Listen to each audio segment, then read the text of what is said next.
बीच में ये एग्जाम्पल देने पड़ते हैं। सत्संग उद्देश्य कुछ और है, उसको बाद में छेड़ेंगे। ये आपने ब्याज नहीं लेना, जैसे हम बताते हैं आपको, ब्याज नहीं लेना आपने, क्योंकि ये बहुत बड़ा पाप है। जो भगवान ने मना किया है तो मना ही होना चाहिए। आप मदद करना चाहते हो वैसे कर दो। और फिर हम किस लिए धन इकट्ठा करते हैं? हम करते हैं कोठी बंगले बनाने के लिए और ब्याह शादी में बकवाद रचाने के लिए। ये बकवाद भक्ति में नहीं चलेंगी। यदि आपने परमात्मा पाना है और यहां से सुख लेना है, ये जीवन सुख में ठीक ढंग से अपने व्यतीत करना है, तो जो दास मर्यादा बताता है ये गॉड गिवन है, और इनके अनुसार चलोगे तो आप सफल हो जाओगे, यहां भी सुखी रहोगे और फिर सतलोक चले जाएंगे, सदा के लिए पीछा छूटे इस गंदे लोक से। रोहतक के अंदर एक मिगलानी परिवार था, है वो अब भी कुछ तो विशेष बचे होंगे, और वो क्या करता था, फाइनेंस का काम किया करता, और 15, 10, 12, 18% ब्याज लेता था।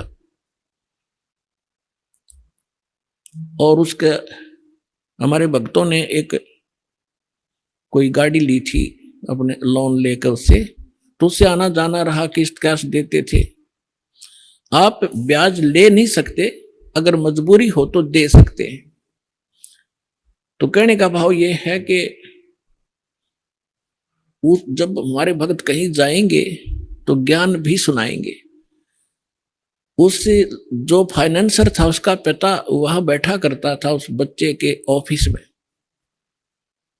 उस पिताजी से ज्यादा संपर्क रहता था उन भक्तों का जाना आना। उनसे समझाया करते थे कि आप भक्ति करो, हमारे गुरुदेव के पास यथार्थ भक्ति है, आप ऐसे ऐसे ज्ञान सुनाते थे। तो वो व्यक्ति कहता था उनका पिता कि आज मेरे जैसा सुखी संसार में नहीं है, और मैं शंकर भगवान की पूजा करता हूँ, वैष्णो देवी की पूजा करता हूँ, मैंने गुरु भी बना रखा है, आप क्या मुझे शिक्षा दे रहे हो? एक लड़का तो फाइनेंसर है, महीने की लाख रुपए की कमाई है इसकी। एक बेटा मेरा जज है, उसकी पत्नी भी जज है, अब मुझे क्या शिक्षा देते हो तुम? अपने आत्मा ये बात ध्यान रखना कि जब तक परमात्मा ने बताया है कि जब तक इस प्राणी के पूर्व जन्म की भक्ति और दान कमाई शुभ संस्कार चलेंगे, तब तक ये कोई भक्ति करो चाहे ना करो, कितने पाप इकट्ठा करता रहो, वो तो उसको मिलेगा ही मिलेगा। और वो गलती से ये सोच बैठता है कि मैं जो भक्ति साधना कर रहा हूं इससे मुझे ये लाभ हो रहा है, और जब वो पुण्य समाप्त हो जाएंगे, पाप का दौर शुरू होगा, फिर उसकी सारी पूजा दरिद्राई रह जाएंगी वहां पर। वही पूजा करते करते उसका विनाश हो जाता है। तो वो उस भक्ति से उसको कोई लाभ नहीं था। अगर उस भक्ति से होता तो आगे भी बचाव होता।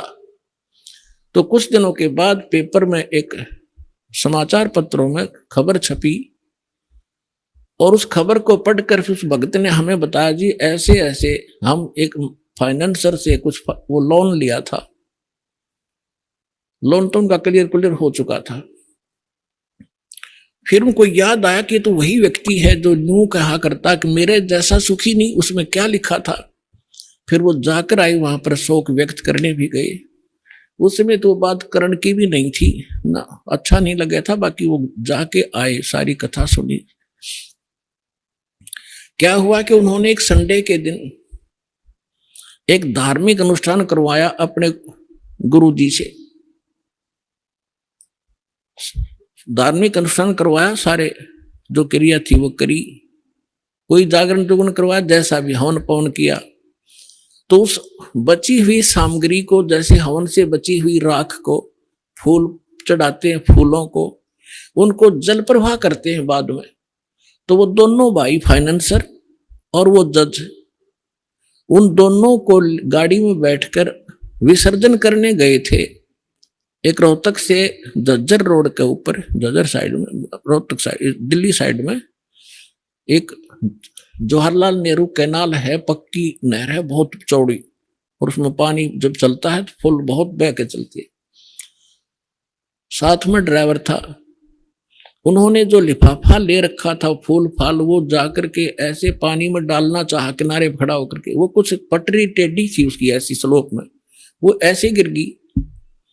उन्होंने सोचा कि जल प्रवाह तो नहीं हुआ, पानी कुछ नीचे है, तो एक भगत ने दूसरे का हाथ पकड़ लिया। जज खड़ा रहा, उसका जो फाइनेंसर भाई था वो उसको अपना हाथ पकड़ा कर उसको और नीचे को होकर ऐसे जल प्रवाह करने लगा उस पटड़ी पर पड़ी हुई स्लोप के अंदर उस सामग्री को। ऐसा पैर फिसला, वो झटके में दूसरा भी साथ ही, दोनों उस दरिया में बह गए। तीसरे दिन लाश पाई थी उनकी। तो पुण्यात्मा परमात्मा याद दिलाते हैं, झूठे सुख को सुख कहे ये मान रहा मन मोदे, ये सकल चबीना काल का कुछ मुख में कुछ गोदे।